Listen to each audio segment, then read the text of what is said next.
제목은 예수께 받은 은혜로 복음에 참여하라. 예수께 받은 은혜로 복음에 참여하라는 제목을 가지고 함께 은혜를 나누려고 합니다. 오늘부터 우리가 빌립보서를 가지고 말씀을 나눌 것입니다. 오늘은 첫 시간으로 바울이 로마 감옥에 갇혔을 때 그가 빌립보서를 쓰며 보여주었던 그의 영적 상태를 살피고자 합니다. 그가 어떤 상태로 있었는지, 그가 어떠한 하나님의 은혜를 체험하면서 그곳에서도 살았는지 그의 모습을 살펴보기를 원합니다. 그러므로 예수께 받은 은혜로 복음에 참여하라, 이 제목을 가지고 하나님의 은혜를 받은 자로 어떻게 살 것인가를 생각하시는 이 새벽 되시기를 주의 이름으로 축원합니다. 오늘 본문의 내용을 자세히 살펴보겠습니다. 빌립보서는 바울이 로마 감옥에 갇혔을 때 빌립보 교회 성도들에게 쓴 편지입니다. 근데 흥미로운 것은 바울은 지금 감옥에서도 결코 혼자 있는 것처럼 그렇게 인식하지 않았다는 점입니다. 그는 옥중에서 보내는 편지의 서두에 디모데를 지금 등장시켰습니다. 보십시오. 감옥에는 바울 혼자 갇혀 있었습니다. 그런데 요즘도 보면 수감자들은 핸드폰 안 되지 않습니까? 근데 2000년 전에 지하 감옥에 갇힌 죄수의 입장에서 바울이 지금 디모데와 함께 있는 것처럼 그렇게 표현하고 있다는 것이 얼마나 놀랍습니까? 그 예수의 종 바울과 디모데는 그리스도 예수 안에서 편지한다 이러면서 정말 빌립보가 같이 수감되어 있는 것처럼 그는 그렇게 표현하고 있었던 것입니다. 바울은 빌립보 교회 성도들을 위해서 어떤 마음으로 간구한다고 했습니까? 우리 3절 4절 말씀 같이 읽겠습니다. 시작. 내가 너희를 생각할 때마다 나의 하나님께 감사하며 간구할 때마다 너희 무리를 위하여 기쁨으로 항상 간구함은, 아멘. 그는 감사와 기쁨으로 기도한다고 했습니다.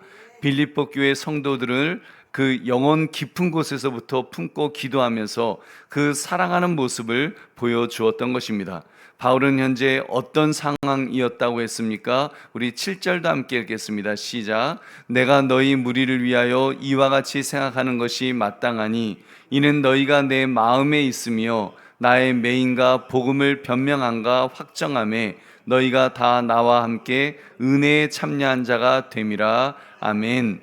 바울은 지금 이렇게 빌립보 교회 성도들과 떨어져서 갇혀 있으면서도 함께 은혜에 참여하였다고 그는 그렇게 말하고 있습니다. 어떻게 가능할 수 있었을까요? 여러분, 성도는 그리스도 안에서 이어져 있기 때문인 줄로 믿습니다. 성도는 그리스도 안에서 이어져 있기 때문에 십자가에서 죽으시고 승천하신 그리스도께서는 더 이상 육신으로는 존재하지 않으십니다. 하지만 그리스도는 여전히 살아계시고 성도의 신앙 안에서 영원히 역사하고 계시는 것입니다. 여러분, 성령 예수님께서는 바로 예수의 영, 그리스도의 영으로 성령님을 우리에 보내주셨기 때문에 그들은 그렇게 연결되어 있었습니다. 그래서 바울은 옥중에서도 그리스도의 선한 일을 확신하면서 빌립보 교회 성도들이 환난 가운데서도 기쁨으로 풍성한 연보를 하며 복음에 참여한 것을 감사히 여기면서 그렇게 함께하는 그런 은혜를 체험했던 것입니다. 우리 보배로운 성도님들, 이 빌립보 교회 성도들이 복음에 참여하며 헌금하는 모습에 감사와 기쁨을 전하는 바울을 볼 때 여러분은 무엇을 느낄 수가 있습니까? 여러분, 신앙생활은 서로 각각 다르지만 한 하나님, 한 그리스도, 한 복음 안에서 같은 기쁨과 평강을 공유하는 것임을 깨닫게 됩니다. 여러분, 바울이나 빌립보 교회 성도들이나 처한 환경은 달랐지만 받은 은혜는 동일하였습니다. 같은 하나님이시요 같은 성령이시기 때문인 것입니다. 그 안에서 빌립보 교회 성도들이 최선을 다하여 헌금할 때 바울은 사역의 보람을 느꼈을 것입니다. 무엇보다도 빌립보 교회 성도들 안에서 역사하시는 하나님의 능력을 체험하였을 것입니다. 그래서 함께 있는 것처럼, 함께 사역하는 것처럼, 정말 어떻게 보면은 감옥에 갇혀서 너무 외롭게 혼자 외톨이로 떨어져 있는 것 같지만, 소외되어 있는 것 같지만 소외되었다고 느끼지 않고 오히려 함께하고 있다는 것을 느낄 수 있었던 것은 바로 예수의 영, 여러분 성령님의 역사인 줄로 믿습니다.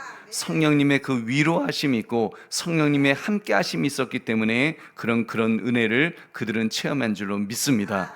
우리 보배로운 성도님들, 오늘 말씀을 나의 삶에 적용해 봅시다. 여러분은 살아오면서 공동체 안에서 예수께서 주신 마음을 나누고 섬겼던 적이 있다면 여러분 언제이셨습니까? 여러분 교회를 하면서 가장 기쁨을 느꼈던 때는 여러분 정말 예수님께 받은 은혜가 동일하다고 느꼈을 때가 아니겠습니까?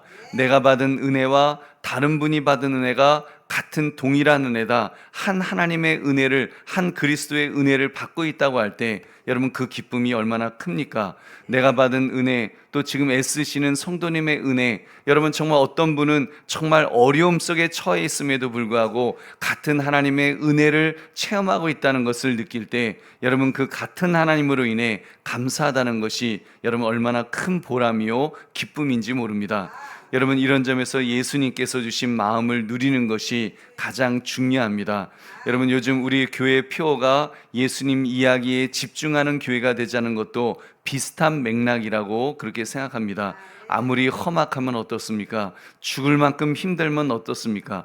그래도 여러분 우리 믿음의 사람은 소망이 있는 것이 하나님이 계시면, 하나님이 나의 편이 되어주시기만 한다면 여러분 그래도 여러분 그 소망의 빛이 있는 줄로 믿습니다. 소망의 빛이 있으면 그것은 동굴이 아니라 터널이기 때문에 그 끝을 분명히 보고 나오게 될 줄로 믿습니다.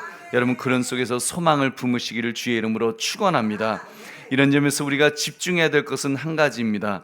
받은 은혜입니다. 받은 은혜, 예수님께 받은 은혜로 복음에 참여하는 마음, 여러분 이것이 가장 중요한 것입니다. 우리 보배로운 성도님들, 복음 전파의 시간과 물질, 기도로 참여하기 위해서 내가 실천해야 될 것들을 실천합시다. 여러분 결단해야 됩니다. 특히 사람을 바라보거나 환경을 바라보지 맙시다. 우리가 또 이렇게 두 교회로 있다가 한 교회로 합병했는데 같은 시각에서 바라봐야 하는 것을 여러분 단 한순간도 우리 잊지 말기를 원합니다. 저는 언제 가장 보람이 되고 감격이 되는가 하면 우리가 정말 한 교회라는 의식을 가질 때 가장 그 보람이 됩니다. 또 제일 마음이 아플 때는 두 교회라고, 나는 무슨 교회, 당신은 무슨 교회, 편가르기처럼 이야기하는 것을 들었을 때 사실 제일 마음이 아픕니다. 여러분 신앙의 원리는 그렇지가 않으니까요. 여러분 편가르기 하는 것은 사단 마귀가 제일 즐거워할 일인 줄로 믿습니다. 저는 꿈을 꿉니다. 우리가 교회를 건축하면서 그 건축의 시간이 부흥의 시간이 되게 해달라고 그렇게 기도하고, 교회가 건축되었을 때는 분립개척이라는 영광스러운 시간 속에서 기쁨으로 교회 하나를 더 세우는 그런 역사가 일어날 줄로 믿습니다. 필요한 것을 채워 넣으며 교회 하나를 더 세우게 될 때 하나님께서 얼마나 기뻐하시겠습니까? 그렇게 두 교회가 모두 은혜롭게 교회로 세워나가는 것, 그것을 하나님께서는 가장 기뻐하실 줄로 믿습니다. 그러므로 예수께 받은 은혜로 복음에 참여하라. 여러분 복음에 참여하라, 이 제목처럼 주님께 받은 은혜에 감격하면서 우리가 한 교회라는 의식 속에 복음에 마음껏 참여할 수 있는, 복음에 한 사람도 빠짐없이 참여할 수 있는 저와 여러분 되시기를 주의 이름으로 축원합니다. 우리 함께 기도하겠습니다.